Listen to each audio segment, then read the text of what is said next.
Hello friends, welcome to our channel. ఈరోజు వీడియోలో మనం మాట్లాడుకోబోయే టాపిక్ వచ్చేసి కేంద్ర ప్రభుత్వం పెట్రోల్ డీజిల్ పైన ఎక్సైజ్ డ్యూటీని తగ్గిస్తున్నట్టుగా ప్రకటించడం జరిగింది. మరి యొక్క ఎక్సైజ్ డ్యూటీ తగ్గించినటువంటి నేపథ్యంలో ఈ యొక్క తగ్గింపు అనేది ఒక రిటైల్ కన్స్యూమర్స్ అంటే మన యొక్క సాధారణ వ్యక్తులపైన, అంటే మనం పెట్రోల్ అండ్ డీజిల్ మనము కన్జ్యూమ్ చేయడానికి మనం పెట్రోల్ బంక్లో వెళ్తుంటాం కదా, మనం ఫ్యూయల్ స్టేషన్లకు వెళ్తుంటాం కదా.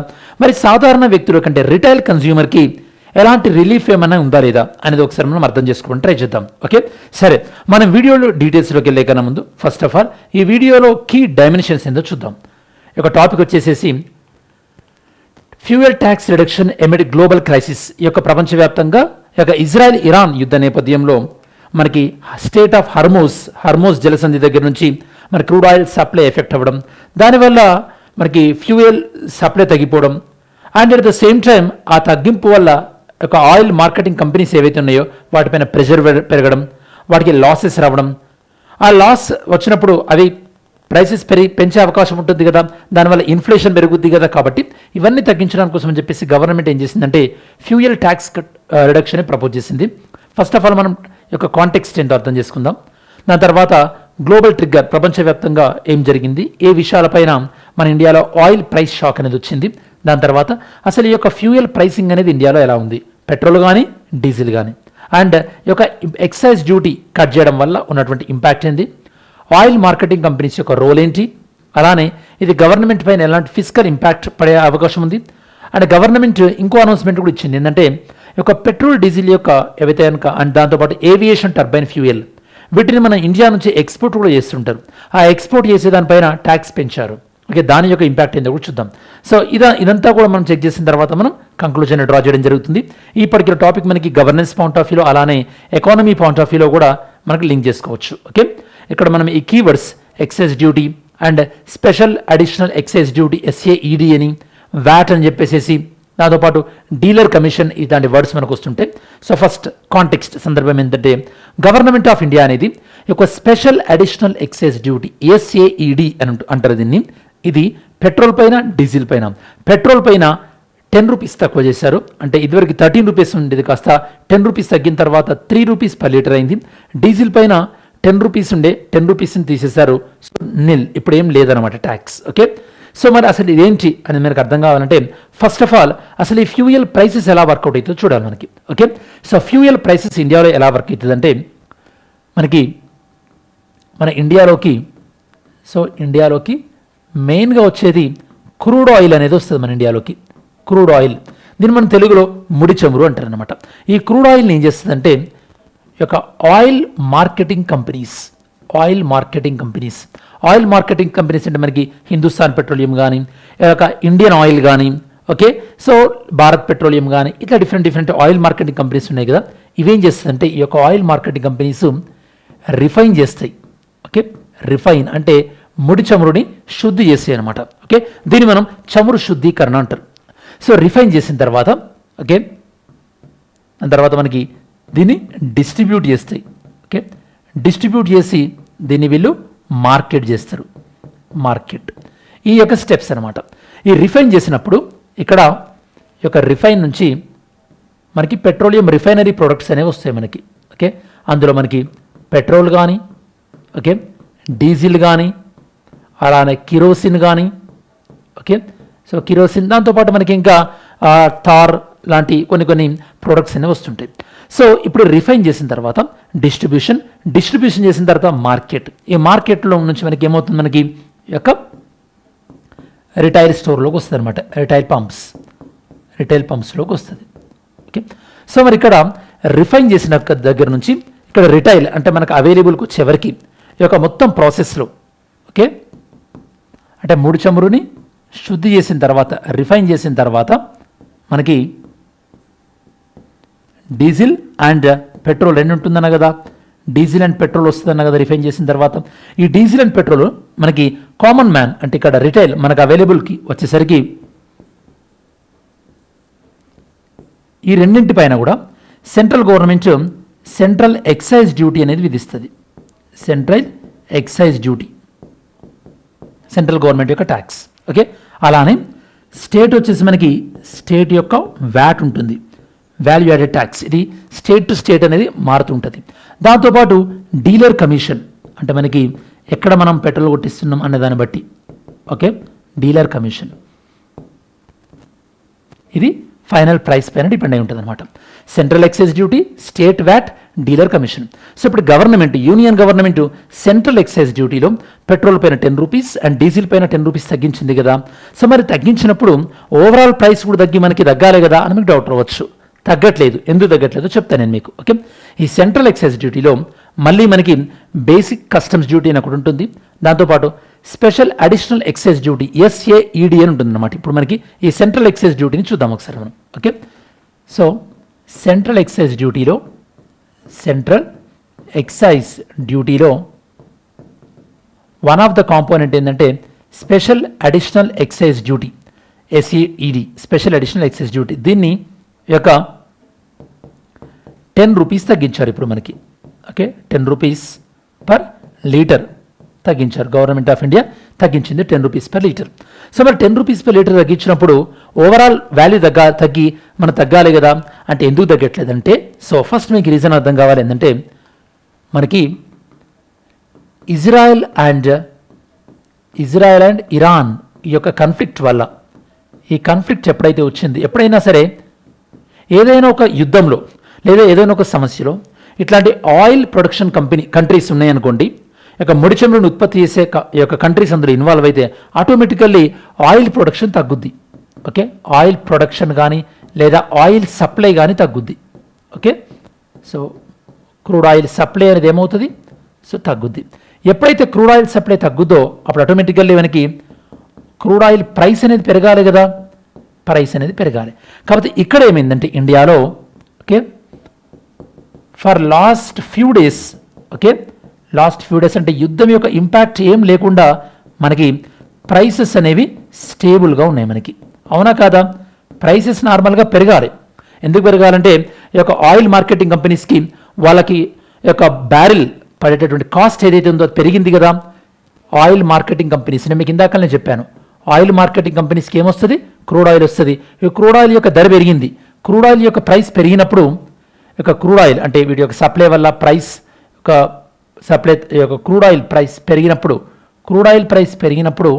అప్పుడు ఆటోమేటికల్లీ ఈ యొక్క ఆయిల్ మార్కెటింగ్ కంపెనీస్ ఏవైతే ఉంటాయో వీటిపైన ప్రెషర్ పెరుగుతుంది కదా. ఎందుకంటే వాళ్ళు కొనే ఆయిల్ ప్రైస్ పెరిగినప్పుడు, వాళ్ళు కొనేటటువంటి క్రూడ్ ఆయిల్ ప్రైస్ పెరిగినప్పుడు ఆటోమేటికల్లీ వాళ్ళు కూడా ధరలను పెంచాల్సి వస్తుంది. కాకపోతే ఈ యొక్క ఆయిల్ మార్కెటింగ్ కంపెనీస్ ఏం చేసినాయి, ఆయిల్ మార్కెటింగ్ కంపెనీస్ వాటి యొక్క ప్రైస్ని పెంచలేదు. అంటే వాళ్ళ యొక్క పెట్రోల్ ప్రైస్ని కానీ డీజిల్ ప్రైస్ కానీ పెంచలేదు. ఓకే, ఒకవేళ పెంచుంటే ఏం జరిగేదంటే ఇన్ఫ్లేషన్. ఎందుకంటే పెట్రోల్ ఒక 10 రూపాయలు పెరిగి లీటర్కి, డీజిల్ ఇంకో 10 రూపాయలు పెరిగింది అనుకోండి, అప్పుడు ఆటోమేటికల్గా ఇన్ఫ్లేషన్ పెరిగేది కదా. అవునా కాదా? ఒకవేళ OMC మీద ప్రెషర్ పెరిగి అవి కూడా ఒకవేళ ప్రైసెస్ పెంచుంటే, పెట్రోల్ డీజిల్ పైన ప్రైసెస్ పెంచుంటే ఖచ్చితంగా ఏం జరిగేది మన ఇండియాలో, ఖచ్చితంగా ఇన్ఫ్లేషన్ అనేది పెరిగేది. ఓకే, ఇన్ఫ్లేషన్ పెరిగేది. మరి వాళ్ళేమో ప్రైస్ పెంచలేదు. ఒకవైపు ఏమో వాళ్ళు కొంటున్నటువంటి క్రూడ్ ఆయిల్ ఏమో పెరిగిపోతుంది. అంటే వాళ్ళకి నష్టాలు పెరిగిపోతున్నాయి కదా. అంటే ఇక్కడ నష్టాలు ఎవరు ఫేస్ చేస్తున్నారు, OMC, ఆయిల్ మార్కెటింగ్ కంపెనీస్ అనేవి లాసెస్, విపరీతమైనటువంటి లాసెస్లోకి వెళ్ళిపోతున్నారు. సో కాబట్టి ఇప్పుడు గవర్నమెంట్ ఆఫ్ ఇండియా ఏం చేసిందంటే ఈ యొక్క ఆయిల్ మార్కెటింగ్ కంపెనీస్ నుంచి ఏదైతే కనుక గవర్నమెంట్ ఆఫ్ ఇండియా తన సెంట్రల్ ఎక్సైజ్ డ్యూటీలో డబ్బులు కొన్ని తీసుకుంటుందో ఆయిల్ మార్కెటింగ్ కంపెనీస్ నుంచి, అవేమంటున్నదంటే మీరు మాకు అవి ఇవ్వాల్సిన అవసరం లేదు. పెట్రోల్ పైన 10 రూపీస్, డీజిల్ పైన 10 రూపీస్ మేము తగ్గిస్తున్నాం, అంటే మీరు మాకు కట్టాల్సిన అవసరం లేదు అని చెప్పేసి ఆయిల్ మార్కెటింగ్ కంపెనీస్కి ఒక సబ్సిడీ లాంటిది ఇచ్చిందనమాట. ఎవరు, యూనియన్ గవర్నమెంట్. అంటే ఒక విధంగా చెప్పాలంటే ఆయిల్ మార్కెటింగ్ కంపెనీస్కి వచ్చేటటువంటి లాసెస్ని తగ్గించింది. మరి ఇప్పుడు ఇది ఎవరిపైన ఎఫెక్ట్ పడుతుంది, గవర్నమెంట్కి వచ్చే ఆదాయం ఎఫెక్ట్ పడుతుంది కదా. అంటే గవర్నమెంట్ యొక్క ఎక్స్పెండిచర్ పెరుగుతుంది కదా. అంటే యూనియన్ గవర్నమెంట్ పైన ఇది ఖచ్చితంగా ఏం పెంచే అవకాశం ఉంది మనకి, ఫిస్కల్ డెఫిసిట్. యూనియన్ గవర్నమెంట్ యొక్క ఫిస్కల్ డెఫిసిట్ పెరిగే అవకాశం ఉంది. అయినప్పటికీ కూడా గవర్నమెంట్ ఆఫ్ ఇండియా ఎందుకు ఇలా చేసింది, ఎందుకంటే ఫిస్కల్ డెఫిసిట్ పెరిగినా కూడా ఏం కాదు, అంతే తప్పించి ఒకవేళ ఇన్ఫ్లేషన్ పెరిగిందనుకోండి, ఆల్రెడీ LPG సప్లై లేక పెట్రోల్ డీజిల్ విపరీతంగా పెరిగిపోయి, ఈ సందర్భంలో ఇప్పుడు వెస్ట్ బెంగాల్ ఎలక్షన్ రాబోతున్నాయి, కేరళ, దాంతోపాటు తమిళనాడు అండ్ అస్సాం. ఈ సందర్భంలో కనుక ఇప్పుడు పెట్రోల్ రేట్లు 10 రూపాయలు, డీజిల్ రేట్లు 10 రూపాయలు పెరిగితే ఎలాంటి కండిషన్ ఉంటుందో మీరే అర్థం చేసుకోవచ్చు. సో ఖచ్చితంగా ఇప్పుడు గవర్నమెంట్ దీన్ని అబ్జర్వ్ చేసింది కదా, మరి ఫ్యూచర్లో రేట్స్ ఖచ్చితంగా మళ్ళీ పెట్రోల్ డీజిల్ రేట్లు కొద్దిగా పెంచి మళ్ళీ గవర్నమెంట్ తన యొక్క బర్డెన్ మాత్రము మళ్ళీ తీసేసుకుంటుంది. అది అంటే ఇక్కడ మీరు ఒక పొలిటికల్ కాంటెక్స్ట్ని కూడా అర్థం చేసుకోవాల్సినటువంటి అవసరం ఉంది. ఓకే, సో ఇదనమాట. సో ఓవరాల్గా ఏంది మనకి ఇప్పుడు ఓవరాల్ క్రూడ్ ఆయిల్ని కొనేది ఓఎంసీ ఆయిల్ మార్కెటింగ్ కంపెనీస్, అవి రిఫైన్ చేస్తుంది.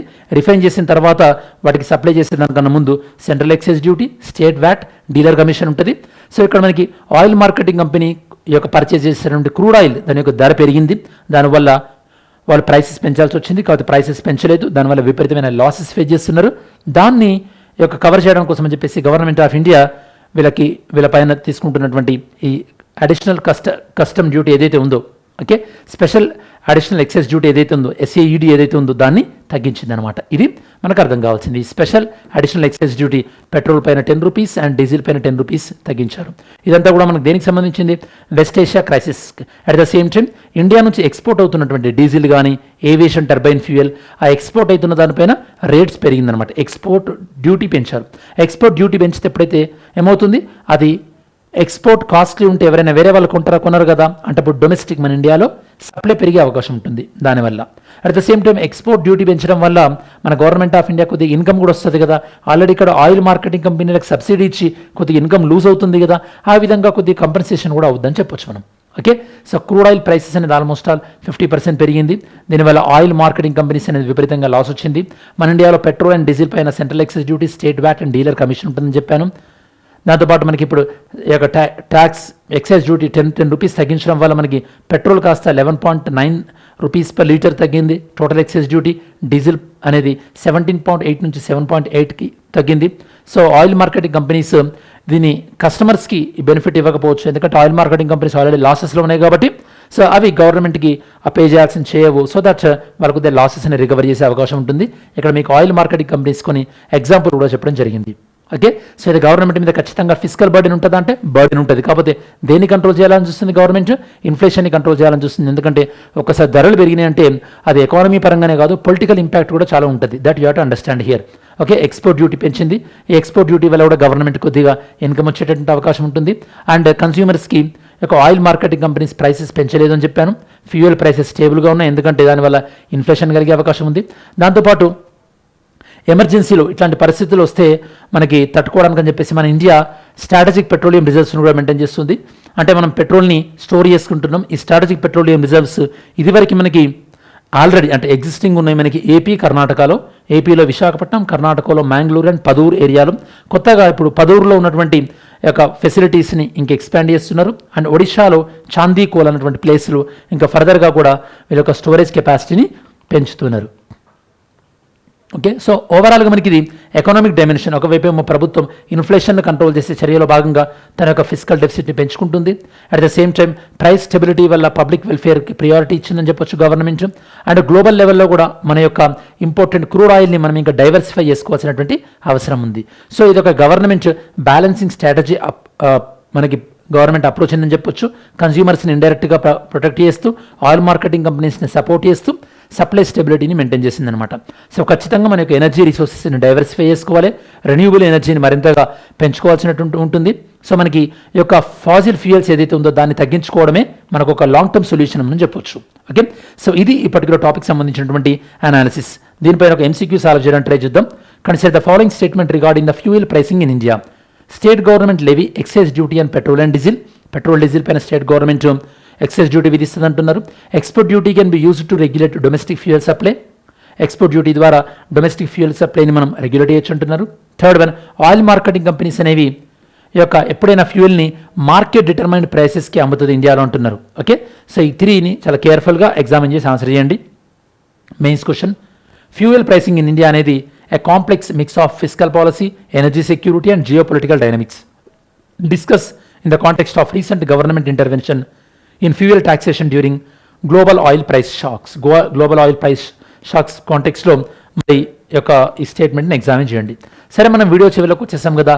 In this particular video we discussed about union government decision of cutting off excess duty on petrol and diesel. Regarding this, we discussed about how this oil marketing company operates and what kind of different taxes will be imposed on petrol and diesel, such as central excise duty and state VAT and dealer commission. Next, why oil marketing companies experienced pressure? What is the impact of the Iran-Israel war? So how OMC are incurring losses? So to reduce their losses, Government of India given a subsidy of excess duty so that government fiscal deficit can be increased. But why government is doing like this? To reduce the impact of inflation, because inflation will have not only economic impact, even it has a political impact as well. We also discussed about government increasing of export tax on aviation, turbine fuel as well as the diesel also. Then we discussed about strategic petroleum reserves, and the long-term solution to government is all about encouraging more renewable resources. ఇది ఇటువంటి particular topic సంబంధించినటువంటి సమగ్రమైన విశ్లేషణ. సరే, మరి video మీకు నచ్చినట్టయితే కనుక లైక్ చేయండి. అలానే రేపటి వీడియోకి మీరు ఏమైనా టాపిక్ సజెస్ట్ చేయాలనుకుంటే కనుక సజెస్ట్ చేయండి. Definitely I try to take your suggestion into consideration. And ఫైనల్గా మీ అందరికీ అండ్ మీ కుటుంబ సభ్యులందరికీ కూడా శ్రీరామనవమి శుభాకాంక్షలు. ఓకే, సో ఈ యొక్క ఫెస్టివల్ అనేది మీ అందరికీ కూడా సంతోషాన్ని కలగజేయాలని చెప్పేసి కోరుకుంటున్నాను. Thanks for watching this video. Have a great day. జై హింద్.